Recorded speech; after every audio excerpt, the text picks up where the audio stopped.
अस्सलाम वालेकुम, आप देख रहे हैं सिटी से सवाल। मैं हूँ सैयदा आयशनाज, मेरे साथ मौजूद है नजम सेठी साहब। प्रोग्राम का आगाज़ करते हैं उस बड़ी खबर से जिसे बज़ाहिर भारत अपनी कामयाबी समझ रहा है, अपने नैरेटिव की कामयाबी समझ रहा है। पहलगाम अटैक के बाद वो भारत जो जिच होता रहा मुसलसल, जब अमेरिकन प्रेसिडेंट ये दावा करते थे कि सीज़ फायर उन्होंने करवाया, तो भारत इसको एक्नॉलेज नहीं करता था, अमेरिका के किरदार को एक्नॉलेज नहीं करता था। लेकिन एक बड़ी एक्नॉलेजमेंट जो अमेरिकी वज़ारत ख़ारिजा की जानिब से, महकमा ख़ारिजा की जानिब से सामने आई है कि कलअदम शिद्दत पसंद तंजीम लश्कर तैयबा की एक ज़ैली तंजीम है द रेजिस्टेंस फ्रंट, उसको प्रॉक्सी करार दिया गया है और मजम्मत की गई है इस नौयत के इक़दामात की जो उस प्रॉक्सी की जानिब से किए गए। अब इसमें बहुत से ट्विस्ट हैं सेठी साहब। जब ट्विटर के ऊपर या टेलीग्राम के ऊपर इस तंजीम की जानिब से पहले जिम्मेदारी कबूल की गई और बाद में ये कहा गया कि ऐसा हमने नहीं किया, उसे डिनाई कर दिया गया। फिर यूएन सिक्योरिटी काउंसिल में भी एक करारदाद आई तो पाकिस्तान ने उस पर, जो मजम्मती करारदाद थी, ये एतराज़ किया कि इस ग्रुप की कोई वेरिफिकेशन नहीं है, ना इनका कोई ऐसा ट्रैक रिकॉर्ड है कि आप वेरीफाई कर सकें कि ये वाकई उनसे ताल्लुक़ रखता है ये अकाउंट या नहीं रखता। आज BBC की एक रिपोर्ट भी इस बात का यादा कर रही है कि कन्फर्मेशन नहीं है कि ये वही चला रहे थे अकाउंट या किसी और ने इस तरह से उनकी जानिब से जिम्मेदारी कबूल की और बाद में उसको डिनाई कर लिया गया। लेकिन मार्को रूबियो की जानिब से इस तौयत का ऐलान करना और फिर जयशंकर भारत की जानिब से इसका खैर मकदम किए जाना, क्या ये पाकिस्तान पर दबाव डालने की एक कड़ी है? क्या अमेरिका ने पहलगाम अटैक पर इंडिया का मौक़िफ़ तस्लीम कर लिया और तकरीबन 3 माह के अरसे के बाद ही ऐसा इक़दाम क्यों सामने आया है? जी हाँ, ज़्यादा चर्चा है मगर इसकी कोई ख़ास अहमियत नहीं है। मैं बताता हूँ क्यों। देखिए, इंडिया को बहुत बड़ा धक्का लगा। इंडिया की जितना भी बयानिया था पाकिस्तान के बारे में, वो हर जगह पे मुस्तरद कर दिया। किसी प्लेटफॉर्म से उन्हें सपोर्ट नहीं मिली कि पहलगाम जो हुआ है इसके पीछे पाकिस्तान का हाथ है। बहुत कोशिश की, फिर इंडिया के अंदर बड़ी तनकीद शुरू हो गई और नरेंद्र मोदी की हुकूमत बहुत बैकफुट पे थी। ऊपर से नरेंद्र मोदी साहब कहते रह गए कि ये हमने सीज फायर तो खुद मिलके की है पाकिस्तान के कहने में, और इसमें डोनाल्ड ट्रंप का कोई रोल नहीं है। और उधर डोनाल्ड ट्रंप ने अब 20 मरतबा से ज़्यादा उन्होंने वो कहते जा रहे हैं कि नहीं, मैंने करवाया सीज फायर और मैंने धमकी दी थी ट्रेड की, तो इसलिए मैंने सीज फायर कराया। और ये भी कि जी नरेंद्र मोदी ने भी मुझे कहा और पाकिस्तान ने भी कहा था और दोनों मान गए, दोनों बड़े अच्छे बच्चे बन गए। तो अब इस सूरत हाल में मैं पिछले दिनों में जो प्रोग्राम कर रहा था, मैं आपको बता रहा था कि बीजेपी का बुरा हाल है इस वक्त इंडिया में और जयशंकर साहब का भी बड़ा बुरा हाल है क्योंकि उनकी सारी फॉरेन पॉलिसी फेल हो गई है, किसी मुल्क ने उनको सपोर्ट नहीं किया। अच्छा, इस सूरत हाल में तो इंडिया की पूरी कोशिश थी कि किसी तरीके के साथ डोनाल्ड ट्रंप को समझाया जाए या व्हाइट हाउस को समझाया जाए, अरे भाई हमारे लिए कुछ तो करो, हम तुम्हारे क्वाड के पार्टनर्स हैं, इतना बड़ा हमने साइड ली है आपकी, जबकि वहां ब्रिक्स और SCO हमें बुला रहे हैं, हमें याद कर रहे हैं, हमें तलब कर रहे हैं, हम पूरी तरह बैठ नहीं रहे हैं वहां और हम आ रहे हैं क्वाड के अंदर और आप हमारे लिए कुछ भी नहीं कर रहे। कम से कम अगर पाकिस्तान को कंडेम नहीं करना तो कम से कम कुछ तो इशारा करें कि आप हमारा बयानिया आधा पूरा नहीं तो कुछ तो खरीदते हैं जी। तो ये बहुत प्रेशर था, इसमें कोई शक नहीं है। उन्होंने पूरी कोशिश की और उसकी थोड़ी सी कामयाबी उन्हें ये मिली है कि अमेरिका ने कहा अच्छा बताओ फिर क्या करें हम, पाकिस्तान को हमने करना तो नहीं है, आपके पास कोई एविडेंस नहीं। उन्होंने कहा वो जो जिहादी ग्रुप ने ये क्लेम किया था उसको आप तो कम से कम उसको तो टेररिस्ट डिक्लेयर करें और उसको कहें कि ये लश्कर तैयबा का हिस्सा है और लश्कर तैयबा जो है वो पाकिस्तान जो है उसके पीछे है। तो उन्होंने कहा नहीं, ये हम नहीं कह सकते कि पाकिस्तान लश्कर तैयबा के पीछे है, वो बैंड है ऑलरेडी यूएन के अंदर और हमारे यहाँ भी, चलो फिर ओके हम कर देते हैं। ये मेरा ख्याल है ये एक छोटी सी कंसेशन अमेरिका ने दी है to America, to Indian public opinion. आपने देखा कैसे क्या करा है जयशंकर, मतलब इतना बड़ा बना रहा है, इट्स नथिंग, दिस इज जिसे कहते हैं क्रम्स। डोनाल्ड ट्रंप इतना टिल्ट कर गया था पाकिस्तान की तरफ कि India went into a state of shock. Indian analysts, Indian foreign policy experts, Indian government, Indian अवाम, और अब डोनाल्ड ट्रंप ने इंडिया भी जाना है, उसका भी प्लान बन रहा है कि किसी स्टेज पे वो इंडिया जाएगा। तो मेरा ख्याल है this is a small crumb that he has thrown, India को दिया है कि अच्छा यार रिलैक्स करो, चलो ये कर देते हैं। हालांकि हमारा तो यही मौक़िफ़ रहा है कि पहली बात यह है कि उन्होंने तस्लीम किया, फिर जो भी है ये लोग उन्होंने तस्लीम किया, फिर उसके बाद डिनाई कर दिया।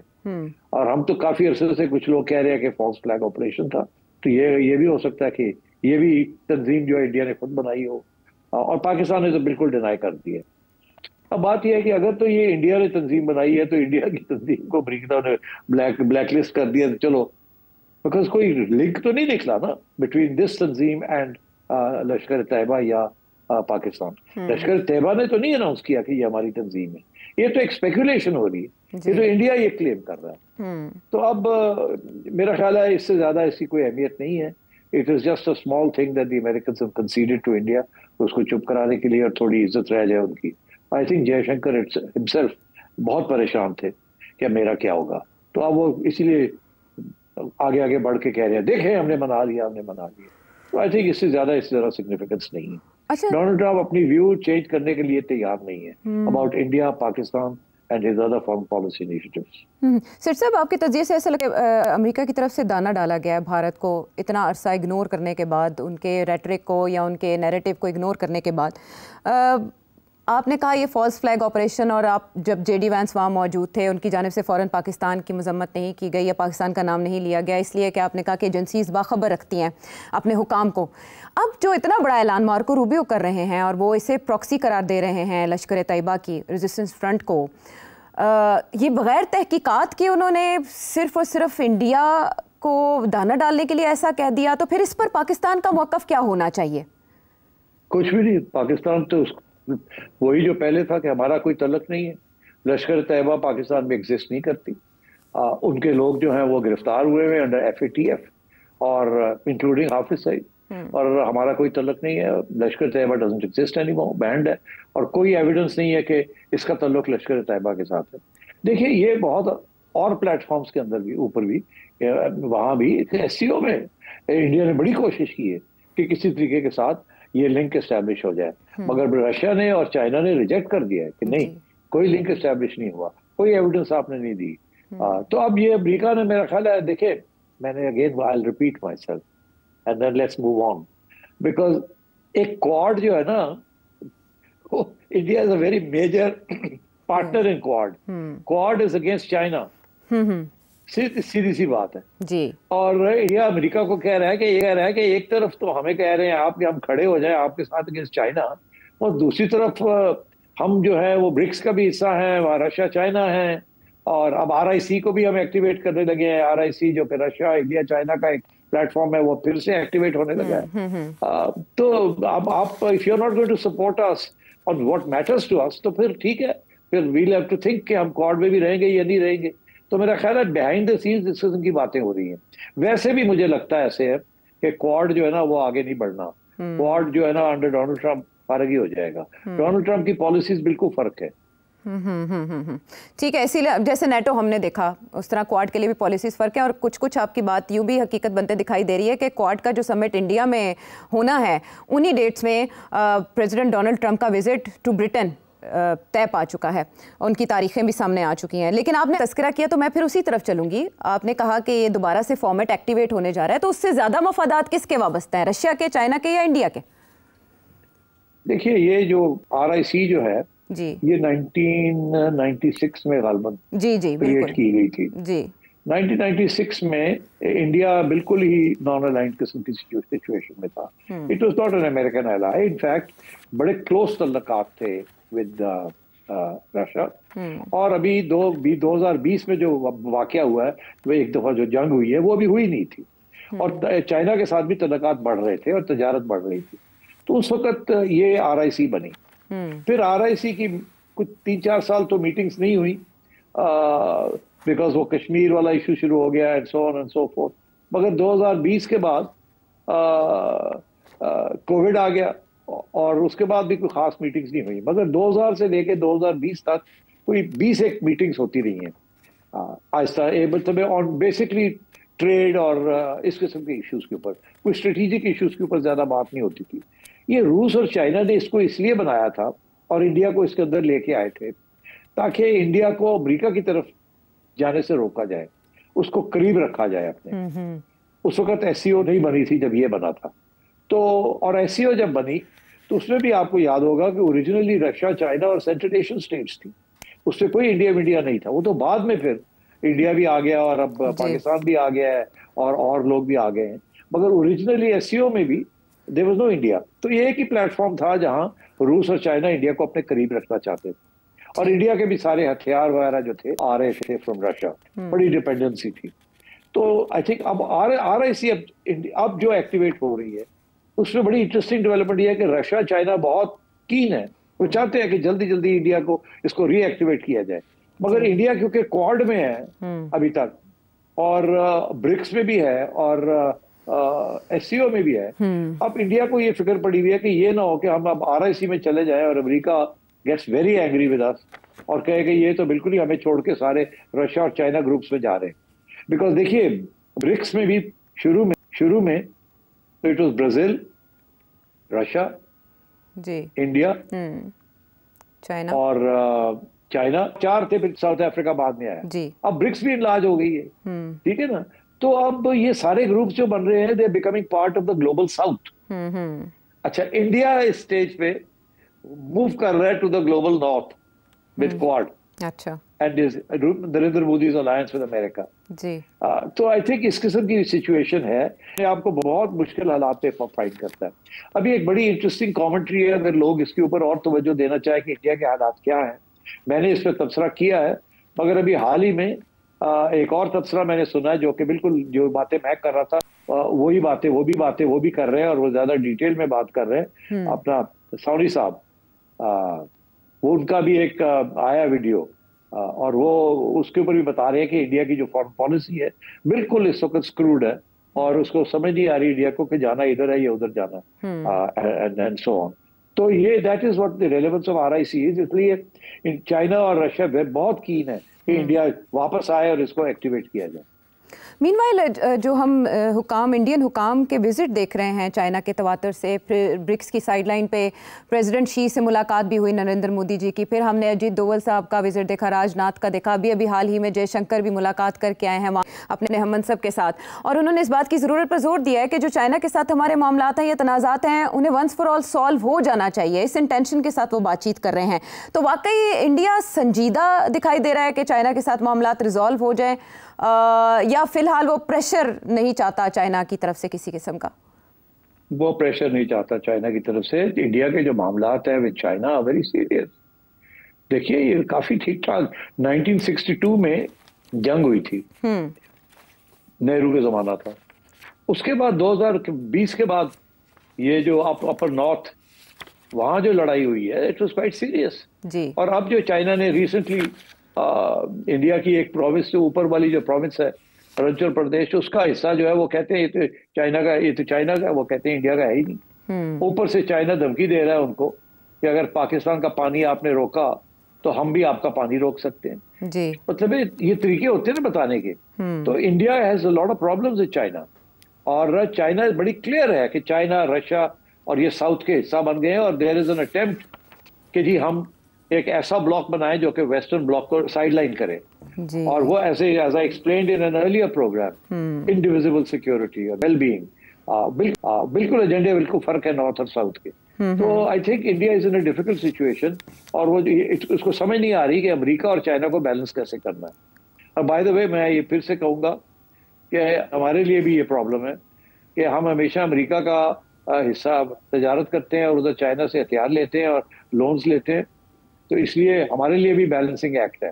अब इंडिया के लिए भी बैलेंसिंग एक्ट है, और सूनर और लेटर ये किसी न किसी स्टेज पे यूरोप या अमेरिका ये कहेंगे आपको कि आप साइड्स लें, तो फिर देखना है कि आप क्या करते हैं उस स्टेज पे। जैसे आप सऊदी अरेबिया है या इस किस्म के लोग हैं, उनको भी यही कहा जा रहा है साइड्स लें, मगर क्योंकि वो फंसे हुए हैं इन एन एरिया जहाँ Israel is a big imperialist अग्रेसर, साम्राज्य किस्म की ताकत है, और वो काफी डिस्टेबलाइजिंग इन्फ्लुएंस है, वेरी पावरफुल, और वो लोग रिस्क नहीं ले सकते। उनके लिए भी बड़े प्रॉब्लम्स आगे आ रहे हैं। जैसे वेस्टर्न सिविलाइजेशन या वेस्टर्न पावर की डिक्लाइन हो रही है और इकोनॉमीज की डिक्लाइन हो रही है relatively to China and others, तो India has to find a place for itself. क्या इंडिया इधर जाएगा या इधर जाएगा, पाकिस्तान इधर खड़ा होगा या उधर खड़ा होगा? These are very important questions. Afghanistan ने तो फैसला कर लिया है, वो तो चाइना के साथ और रूस के साथ जा रहा है। अब आपने फैसला करना है ईरान जो है उसने भी फैसला कर लिया कि वो चाइना और रूस के साथ जा रहा है। तो आपके ऊपर वाले सारे मुल्क जो है दे हैव ऑल डिसाइडेड, आप रह गए और इंडिया रह गए। ठीक है, ये बड़ी इंटरेस्टिंग सिचुएशन है जिसका नक्शा आप खींच चुके हैं, और आपने अफगानिस्तान का भी तस्करा किया और ईरान का भी। ईरान पर मैं बाद में जाऊंगी, लेकिन मैं पहले अफगानिस्तान के हवाले से ये सवाल आपसे जानना चाहूंगी कि कल आपने अप्रिशिएट किया था इसहाक डार साहब के स्टेटमेंट को जो उन्होंने SCO के प्लेटफॉर्म से दी जब अटैक किया गया ईरान के ऊपर इसराइल और अमेरिका की जानिब से। बट अभी ये खबर आई है कि वो अमेरिका जा रहे हैं इसहाक डार साहब, अब वो उनका विजिट शेड्यूल्ड है इसी माह में, तो वहाँ से क्या लेकर आएंगे और वहाँ जाकर क्या कहेंगे इसहाक डार साहब? वहां सवाल करेंगे, उनको मीडिया करेगा, और मेरा ख्याल है वो डट के बोलेंगे जो बोलना उन्होंने, जो उन्होंने वहां कहा SCO में वही कहेंगे कि देखे ना हमारा मौक़िफ़ बड़ा सिंपल सा है, लेकिन we are a nuclear power जी, हम तो रिस्क ले ही नहीं सकते कि हम सपोर्ट करें किसी ऐसे पावर को जो कि एक न्यूक्लियर पावर के ऊपर हमला करे, क्योंकि ये Iran is a budding nuclear power ना, बनने जा रहा था, उसके ऊपर हमले हो रहे हैं उसको रोकने के लिए। तो हमारे ऊपर भी बड़े सैंक्शंस लगे हैं, हमारे ऊपर भी बड़े दबाव आए हैं 90 की दिहाई में, और किसी स्टेज पे आगे भी आ सकते हैं, क्योंकि ये एक प्रेशर पॉइंट है वेस्टर्न सिविलाइजेशन और वेस्टर्न नॉर्थ ब्लॉक के पास। तो इसलिए आई थिंक हमारी मौक़िफ़ तो बड़ा क्लियर कट है, जो भी अटैक करेगा किसी और मुल्क के ऊपर we have to oppose it. अभी इंडिया ने हमारे पे अटैक किया, so we have to oppose it. Any country that attacks another country, वो we have to oppose it. Any intervention जो है we have to oppose it. हम Israeli intervention को अपोज करते हैं, अमेरिकन इंटरवेंशन को अपोज करते हैं, इंडियन इंटरवेंशन को अपोज करते हैं, and because now we are going to be part of the China block which is indivisible security. किसी के ऊपर अटैक वैक नहीं करना, मिलके बातचीत करके करना है, लड़ाई झगड़े नहीं करने। तो अब तो फलसफा चेंज होता जा रहा है। आई थिंक इसहाक डार साहब ने बड़े सही ये पोजीशन ली है।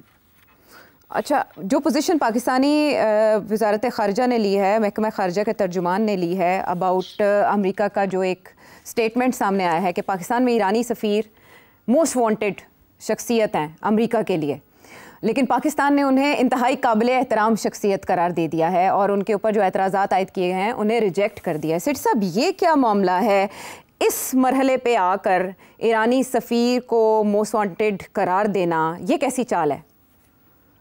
ये टिपिकल अमेरिकन प्रेशर है, both on Iran and on Pakistan, और मेरा ख्याल है बड़ा अच्छा मौक़िफ़ लिया है पाकिस्तान के फॉरेन ऑफिस ने और इसहाक डार साहब ने कि वो एक सफ़ीर है of a friendly country that is the victim of an aggression, और कोई एविडेंस आपने प्रेजेंट नहीं की और आप किसी को टेररिस्ट बना रहे हैं। इन एनी केस ये मसला पाकिस्तान का नहीं है, ये is between Iran and America. अगर ईरान यहाँ एक एम्बेसडर भेजते हैं और हम उसको एक्सेप्ट करते हैं, that's the end of the matter. हमारे और कोई तीसरा मुल्क हमें नहीं कह सकता कि फलाने को निकालें या फलाने को रखें। This is between Iran and Pakistan, full stop. असल में ऐसा है कि अल्बानिया से इससे पहले जिन 3 शख्सियात के नाम इसमें शामिल किए गए हैं, अल्बानिया से उनमें से एक शख्सियत को बेदखल किया जा चुका है, वो वहाँ सफ़ीर थे। और आपको पता है कि पाकिस्तान की हिस्ट्री में मुल्ला ज़ईफ़ जो अफ़गानी सफ़ीर है उनका वाक़या भी याद है, और अभी हाल ही में हमने एबी गेट अटैक के एक मुजरिम को भी अमेरिका के हवाले किया, शरीफुल्ला। सो इसको जहन में रखते हुए बहुत से भारत में बात ये की जा रही है कि पर्सोना नॉन ग्रेटा करार दिया जा सकता है या ईरान इन सफ़ीर को वापस बुला सकता है। क्या ऐसा भी होगा? पाकिस्तान दबाव में आ सकता है? मैं समझता हूँ पाकिस्तान कभी भी पर्सोना नॉन ग्रेटा नहीं करेगा। अलबत्ता ईरान अगर उसको विड्रॉ करना चाहे तो पाकिस्तान रोकेगा नहीं, उसको कहेगा हाँ आपका एम्बेसडर है, आप बुलाना चाहे बुला लें। बट पाकिस्तान देखे, एक फ्रेंडली मुल्क के सफ़ीर जो कि टेररिस्ट, मतलब है कि उसको अमेरिका कह रहा है कि वो टेररिस्ट है, हम तो नहीं कह रहे कि वो टेररिस्ट, तो इसलिए उसको कंपेयर करना विद मुल्ला ज़ईफ़ और with somebody else is not right. वो अफगानिस्तान तो उस वक्त सारा मुल्क को ही वो टेररिस्ट डिक्लेयर किया हुआ था ना उन्होंने, तालिबान को सारे टेररिस्ट डिक्लेयर किया हुआ था। हम भी कहते थे हाँ दे आर टेररिस्ट।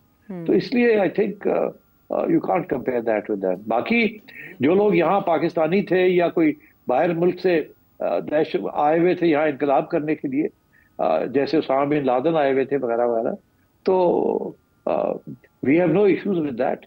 अगर ग्लोबल टेररिस्ट है और हमारे यहाँ छुपे हुए हैं, बैठे हुए हैं, तो they can be removed, but they were not diplomats, they did not enjoy diplomatic immunity.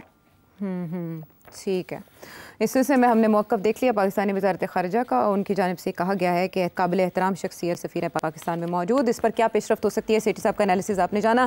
बैनुल-अक़वामी ताल्लुकात के हवाले से और भी बहुत से अहम मामला एक ब्रेक के बाद।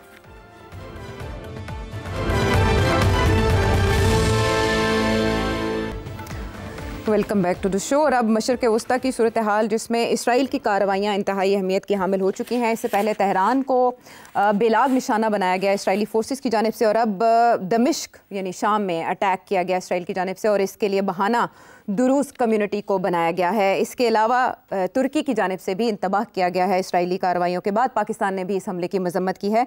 लेकिन सेठी साहब, मकसद समझना ज़रूरी है कि इसराइल इन कार्रवाइयों के ज़रिए क्या पैगाम देना चाहता है। ये ग्रेटर इसराइल मंसूबे का हिस्सा है या वाकई दुरूस कम्युनिटी का तहफ़्फ़ुज़ करना चाहता है इसराइल? नहीं, देखिए, दोनों चीज़ें हैं। दुरूस कम्युनिटी का तहफ़्फ़ुज़ करना ज़रूरी है, उसके लिए मैं एक्सप्लेन करता हूँ। मगर इससे जो लार्जर क्वेश्चन है कि इसको एक एग्जाम्पल बना के, एक इंसिडेंट हुआ है जिसको एग्जाम्पल बना के इसराइल ने इंटरवेंशन की है। और मगर इंटरवेंशन जो है वो, उसका इरादे जो है वो बहुत बुलंद है, बड़े दूसरे किस्म के इरादे हैं। तो एक चीज़ को ट्रिगर करके अचीव अ बिगर एजेंडा। अब वो क्या है, वो ये ड्रूज का इशू है क्या? ड्रूज, देखिए, ये एक शियाइट मुसलमानों से ये ऑफशूट है। थोड़े से कुछ इधर के भी हैं, कुछ उधर के भी हैं। अपनी एक आइडेंटिटी है, बड़ी स्ट्रॉन्ग आइडेंटिटी है अपनी। और ये कोई 10 से लाख के करीब इनकी आबादी है, थोड़ी सी ज्यादा होगी, जिसमें से they are spread out on the borders of Syria and also in Lebanon and etc. मगर जो सबसे क्रिटिकल एलिमेंट है इनका, वो इसराइल के बॉर्डर्स के करीब है, specially near the Golan Heights. वहाँ कोई 20,000 के करीब ड्रूज सेटल्ड है वहाँ। और इसराइल ने वो ऐसे एरिया में सेटल्ड है जो कि गोलान हाइट्स, इसराइल इधर है, इसराइल इधर है, गोलान हाइट्स इधर इलाका है छोटा सा जहाँ के ये ड्रूज सेटल्ड है, और फिर इधर सीरिया शुरू हो जाता है। तो आप समझिए, गोलान हाइट्स को पक्का करने के लिए इसराइल ने एक बफर जोन बनाई है between Golan Heights and Syria, जहाँ ड्रूज सेटल्ड है। तो उन्होंने ड्रूज को वहां सेटल किया और उनको सपोर्ट करते हैं। इसी तरीके के साथ क्योंकि गोलान हाइट्स को वो पक्का करना चाहते हैं, अपना हिस्सा बनाना चाह रहे थे, वहां इसराइली फोर्सेस हैं, तो अपने दरमियान और सीरिया के दरमियान एक सीरिया का हिस्सा, जो कि गोलान हाइट्स भी उन्हीं का हिस्सा है, मगर उसके नीचे वहां इन्होंने ड्रूज वहां सेटल्ड है। तो अब तो इनको प्रोटेक्शन बड़ी जरूरी है इसराइल के लिए। मगर इसके अलावा थोड़ा सा आगे कोने की तरफ चले आप, टुवर्ड्स द कोस्ट, तो वहां भी ड्रूज सेटल्ड है। मगर वहाँ इट इज अरेबियन पेनिनसुलर है ना, तो वहाँ अरब बेदुइन ट्राइब्स भी हैं। तो हुआ ये कि इन प्रिंसिपल तो ड्रूज जो है वो सपोर्ट करते हैं यूनाइटेड सीरिया, हमेशा they have been part of Syria, so they and वो ठीक रहे, कोई ऐसी उनके ऊपर कोई तशद्दुद नहीं हुआ, कोई कुछ नहीं हुआ, एज अ स्मॉल माइनॉरिटी, किसी ने छेड़ा बेड़ा नहीं उनको। मगर अभी हाल ही में जब ये टेक ओवर हुआ बशार अल असद का, वो फारग हुआ और उसके बाद अल शरा साहब आ गए हैं विद अमेरिकन सपोर्ट और इनको बैठा दिया है। हालांकि इनका सपोर्ट बहुत थोड़ा है विद इन सीरिया, ज्यादातर जो सीरिया का इलाका है within Bashar al Assad forces, वो खुद तो चले गए वहां से, मगर उनके जो सारा जो रियासत का स्ट्रक्चर है वो अभी भी उनके साथी और आर्मियों के पास है। और वहाँ बहुत से हथियार हैं, बहुत से जहाज, रशियन सप्लाइज है ये वो, और वही इलाका है जहाँ से ईरान फनल करता था हथियार और ammunition and so on and so fourth against Israel. तो वो ज्यादातर इलाका जो सीरिया का अभी भी उनके कंट्रोल में है। ये जो नई हुकूमत आई इनके कंट्रोल में सिर्फ थोड़ा सा इलाका है, ज्यादा नहीं है। डमास्कस पहुंच गए हैं वहां से, और इसराइल की तरफ जो थोड़ा सा इलाका है वो इनके हाथ में। और फिर इसके अलावा there are two other forces. एक फोर्स तो वही है जो कुर्द है, साउथ के अंदर टर्की के बॉर्डर के ऊपर बहुत बड़ी कुर्दिश पॉपुलेशन है, और वो सेपरेटिस्ट है, और उनको अमेरिका सपोर्ट करता है, और वो अमेरिका उनकी सेपरेटिज्म को सपोर्ट करता है, और टर्की जो है उनसे बड़ा खौफजदा है, सपोर्ट भी करता है, दोस्ती भी रखी हुई है, मगर चाहता भी नहीं है कि ये टर्की की तरफ बढ़े आगे। तो मतलब ये काफी एम्बिगुअस किस्म की स्टेटमेंट है वहाँ टर्की की पोजीशन। तो एक तरफ ये साहब हैं HTS वाले जो अल-शरा जिसकी आपने जिक्र किया, और फिर ये एक ड्रूज फोर्स है, फिर ये सीरिया की अपनी फोर्स है, ये पुरानी बशार अल असद वाली, और फिर ये कुर्द है। तो अब और बाकी फिर आईसिस भी है। जो जो इलाका है ना between the Kurdish state and the old Syrian state, वो जो इलाके हैं उसके दरमियान छोटी छोटी जगह पे आईसिस के लोग भी और छोटे छोटे और ग्रुप्स भी हैं, जिनके ऊपर कभी अमेरिका उनको सपोर्ट करता है किसी के खिलाफ, कभी किसी के खिलाफ, और वो छोटे छोटे ग्रुप्स हैं, वो इंडिपेंडेंट किस्म के हैं, एंड कभी उनको टर्की भी सपोर्ट करता है अपने मकासद के लिए, और वो पैसे की गेम में है, उससे ज्यादा उनकी कोई अहमियत नहीं। अब ये सिचुएशन थी, इसके अंदर जो बेदुइन ट्राइब्स है उनका झगड़ा हो गया किसी छोटे से इशू के ऊपर। किसी बंदे को उन्होंने किडनैप कर लिया, एक ड्रूज वाले बंदे को, और कुछ चोरी वोरी की ये वो, तो छोटे मोटे वहाँ जो ट्राइब्स के अंदर लड़ाई झगड़े होते हैं, वहाँ लड़ाई झगड़े हो गए। अच्छा, उसके बाद काफी सीरियस हो गया, दोनों साइड्स ने हथियार निकाल लिए, दोनों ने लड़ाई झगड़े कर दिए। इधर से दमास्कस से इन्होंने फौज भेज दी, और फौज भेजी इन्होंने, और वो लड़ाई रोकने की कोशिश की, जिसके अंदर जाहिर है वो ड्रूज जो थे, they were very strong, they had very good weapons, the Arabs didn't have such good weapons. तो उससे लड़ाई झगड़े के अंदर जाहिर है this army had to take sides, and so उसमें फिर इजराइल इंटरवेंशन की। इजराइल ने देखा कि यार ये ड्रूज ना एलिमिनेट हो जाए, ये मारे ना जाए, ये हमारा बफर जोन के हमारे सिंपैथेटिक लोग हैं, इनको हमने प्रोटेक्ट करना है। तो दैट इज व्हाई इजराइल ने ये मौका ढूंढ के कूद गया बीच के अंदर, और फोर्स किया कि सीरियन आर्मी है जो कि दमास्कस से आई थी वो वापस आ जाए और पीस और जल्दी से इसको कंट्रोल कर लिया जाए। But at the same time Israel ने ये मौका ढूंढ के तो और 3-4 जगह पे अटैक्स कर दिए। दमास्कस के ऊपर डिफेंस हेडक्वार्टर्स के ऊपर अटैक कर दिया, उधर जो नेवल बेस है जो रशिया ने बनाया था उसके ऊपर जो वॉरशिप्स खड़ी थी या मिसाइल बोट्स खड़ी थी उनको अटैक कर दिया, एंड सो ऑन। और क्योंकि उनको डर इस बात का है कि बहुत सारा हथियार और आर्मामेंट्स जो रशिया और छोड़ के गया है जो कि सीरिया में है, इंक्लूडिंग जेट्स, कि यार इनको खत्म करना है, कल को ये फिर इजराइल के खिलाफ ना इस्तेमाल हो जाए। Because at the end of the day ये 7 दिन को अमेरिका ने दमास्कस ने बैठाया है, इनकी कोई गारंटी नहीं है कि ये सरवाइव कर जाएंगे कि नहीं। ये स्मॉल ग्रुप, इनको तो अमेरिका ना हेल्प करता, और अगर बशार अल असद की फौज इतनी डिसरे में ना होती और वो भागता ना, तो they could have help back. अगर अमेरिका वो स्कीम के इसको निकाला जाए यहाँ से और अपने बंदे को बैठाया जाए, इसीलिए वो टेररिस्ट था जिसके ऊपर आपने बताया कि 10 मिलियन की बाउंटी थी एज अ टेररिस्ट। वो कल का टेररिस्ट आज का फ्रीडम फाइटर बन के प्रेसिडेंशियल पैलेस में बैठा हुआ है। मगर इसराइल को ये बात पसंद नहीं आई, मगर करते क्या, इसराइल बशार असद को निकालना जरूरी था in order to stop the Iranian influence and the Russian influence over there. तो अब ये भी साहब जो है ये भी गेम्स खेलेंगे आगे जाके, आप देखिएगा ये जैसे कंसोलिडेट हो जाएंगे तो ये CIA के एजेंट नहीं बनेंगे, ये भी आइडियोलॉजिकल किस्म के शख्स हैं और इस्लामिस्ट हैं, और ये भी इसराइल को तस्लीम नहीं करेंगे। तो इसराइल को पता है इस बात का, इसलिए Israel is going to take every opportunity इस रेजीम को स्टेबल ना होने दे, और जो हथियार पीछे रह गए हैं, स्पेशली एयरक्राफ्ट एंड नेवी जो कि बनाई हुई थी रशियन हेल्प के साथ, उसको तबाह किया जाए। तो Israel will use these excuses to do this, that's what Israel is doing right now. वो सीरिया को स्टेबल यूनाइटेड नहीं देखना चाहता, मगर उसको पता है कि यहाँ अगर पार्टीशंस भी होती हैं तो वो अनऑफिशियल पार्टीशंस होंगी, क्योंकि दुनिया उसको बाकी को एक्सेप्ट नहीं करेगी।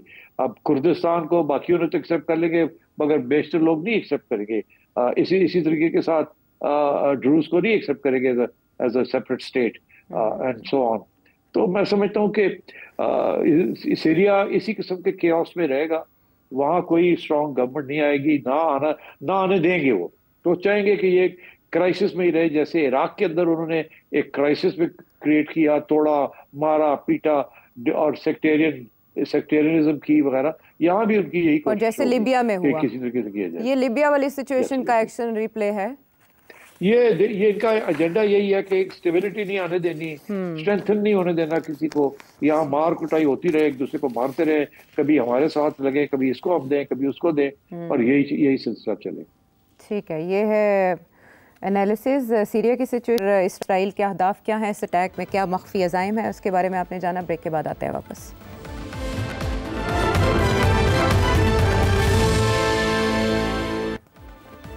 Welcome back to the show. आगे बढ़ने से पहले और सवाल शामिल करने से पहले मेरा ये सवाल इस सिचुएशन पर जो इस वक्त शाम में है या इसराइल और शाम के दरमियान है, तुर्की की तरफ से बड़े सख्त मजम्मत की गई इसराइली इक़दाम की। क्या तुर्किया रेस्क्यू करने की पोजीशन में है अहमद अश-शरा को?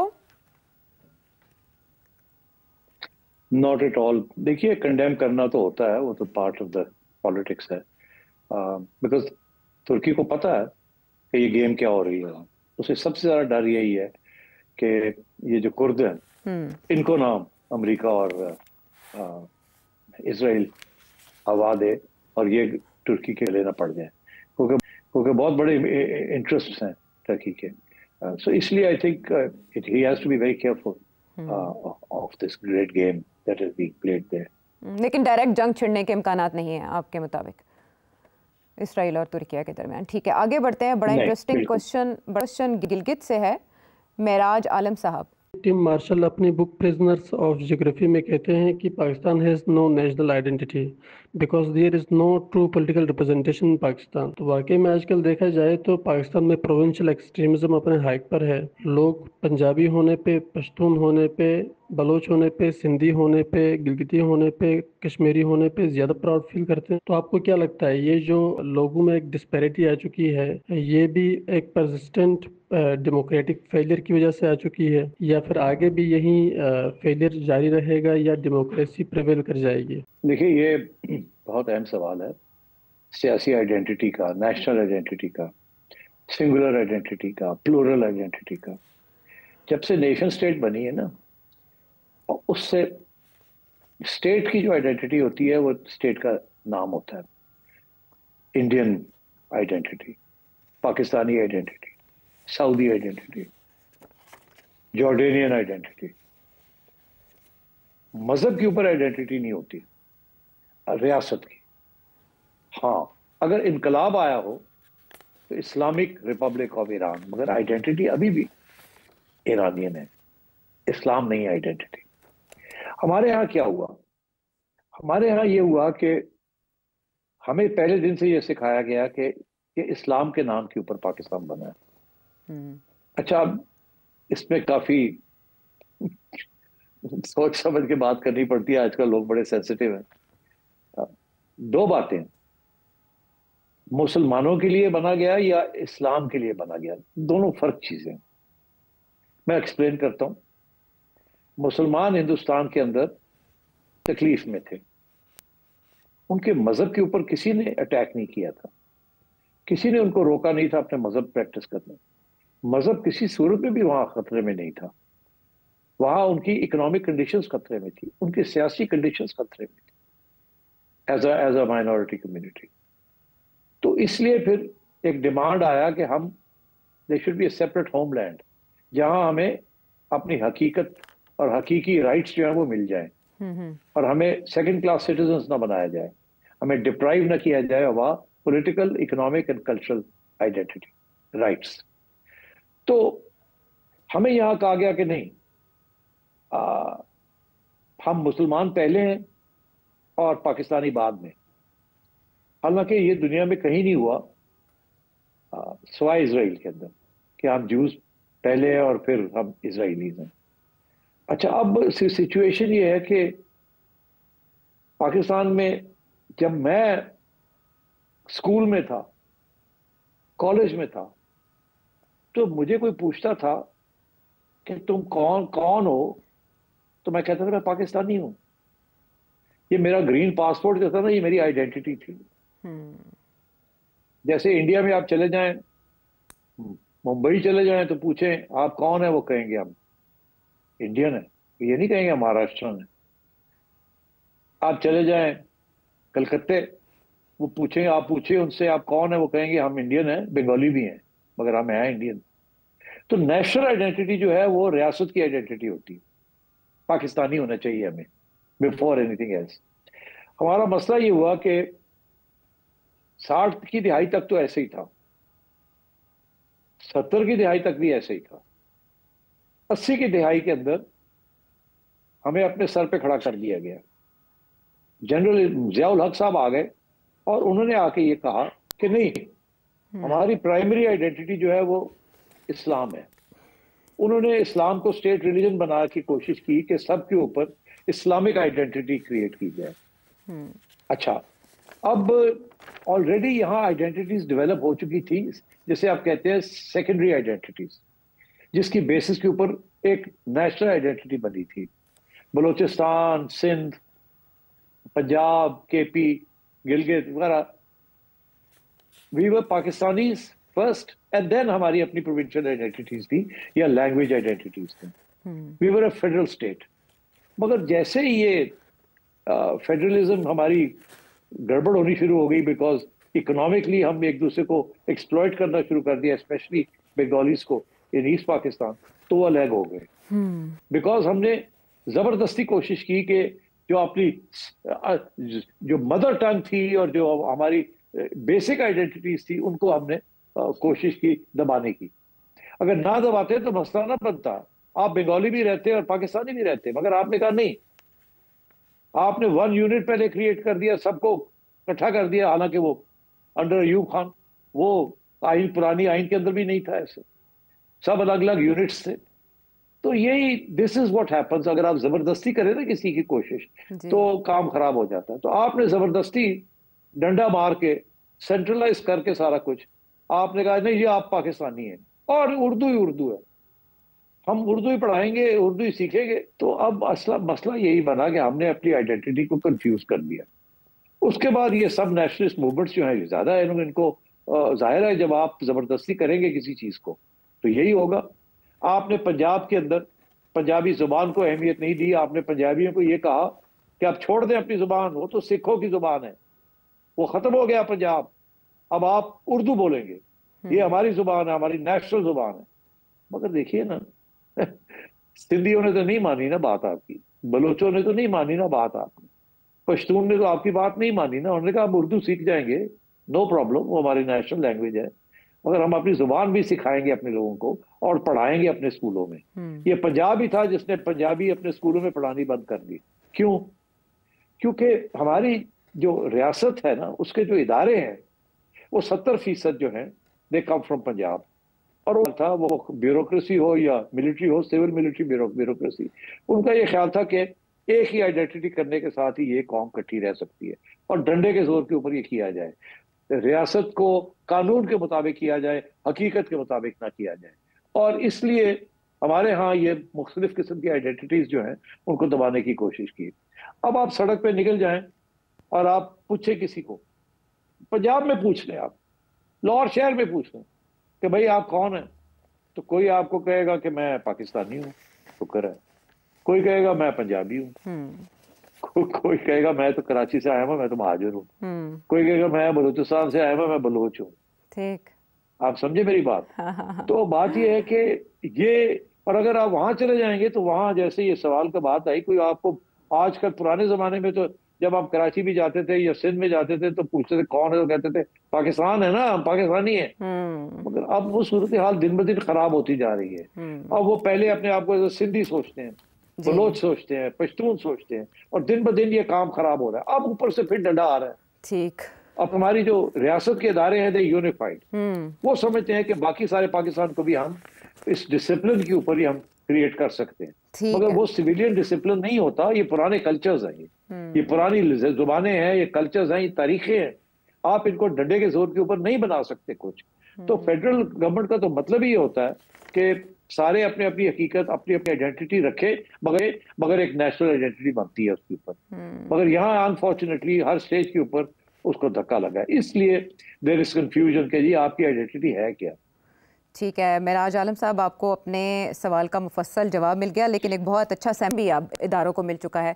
सेठी साहब ने जिस बात का तस्करा किया कि पूछा जाना चाहिए, एक सर्वे किया जाना चाहिए कि क्या समझते हैं आप कि आप पश्तून हैं, पंजाबी हैं या आप पाकिस्तानी हैं, ऐसा एक सर्वे किया जाना चाहिए ताकि हालात हाज़रा का मुलाहिज़ा हो सके। इसके अलावा आसिफ शेख साहब आयरलैंड से, फ़ातिमा जर्मनी से, ईसा जलाल राजा लाहौर से, मोहम्मद उस्मान लंदन से, नदीम असगर इंग्लैंड से, शाहिद रशीद इस्लामाबाद से, उमैर कराची से आपने सवालात भेजे और जो पूछा आपने आने वाले प्रोग्राम्स में उसके जवाब तलाशने की कोशिश करेंगे। अगले प्रोग्राम तक के लिए हमें इजाज़त दें।